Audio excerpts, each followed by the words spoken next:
Quel est le couloir que vous préférez pour une course? Est-ce qu'il y en a un En fait, ça dépend vraiment des courses. Sur un 50 mètres, c'est pas très important parce que voilà, quand on est au milieu, généralement les nageurs vont plus vite. Mais sur un 50 mètres, c'est tellement serré qu'il n'y a pas vraiment d'incidence sur le couloir. Le couloir que je préfère, Ouais. celui avant de rentrer sur le bassin, le couloir de la mort. Mon couloir préféré, c'est sous la douche, bien sûr. Bon, le couloir, on va dire entre la 4 et la 5, c'est souvent le mieux parce qu'on a une vision périphérique plutôt sympathique comparé à la 1 et à la 8 où vraiment les gens qui sont à l'autre bout, on ne peut pas les voir du tout. Mais quand il faut vraiment nager, c'est bien sûr la ligne 1 ou la ligne 8 quand je suis en finale, parce que là on est caché, les adversaires ne nous voient pas et on peut surgir au dernier moment. Vous arrivez à voir les autres concurrents pendant la course? Je les vois pas trop en fait, j'ai tellement de buée dans les lunettes que j'ai du mal à regarder à droite à gauche. Puis il faut dire qu'il y a pas mal d'écume aussi.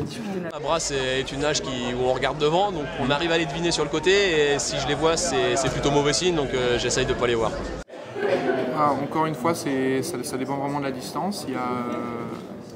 Plus la distance est longue et plus on peut se permettre de regarder à côté, etc., où on est placé par rapport aux autres. Je fais pas des épreuves du style 400-1500 où là c'est un peu plus doux, entre guillemets. Après, sur un 50 mètres, ça se passe très très vite, donc on essaie justement de pas s'occuper des autres et d'être centré sur soi pour faire la meilleure performance. Le moment clé d'une course? Le moment clé d'une course, c'est avant tout la chambre d'appel. La chambre d'appel où on peut voir ceux qui ont peur, ceux qui n'ont pas peur.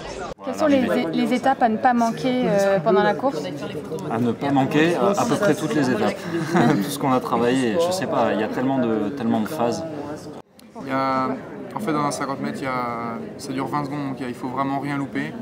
Je pense que pour faire une très bonne course, il faut prendre un bon départ, une bonne coulée. Il y a départ, coulée, la reprise de nage, ensuite un bon rythme. Et après, il faut nager le plus grand possible. De bons virages. Il y a tellement de choses, c'est assez compliqué de tout résumer. Voilà, Après, ça dépend des gens, il y en a qui respirent, il y en a qui respirent pas. Ça va dépendre de beaucoup de gens. Tu fais quelle tête toi dans la chambre d'appel? Je baille énormément. C'est vrai que quand je baille, c'est plutôt bon signe, je suis relâché, je suis bien et souvent j'arrive à faire bailler d'autres personnes et ça j'aime bien, j'ai l'impression que je les endors un peu.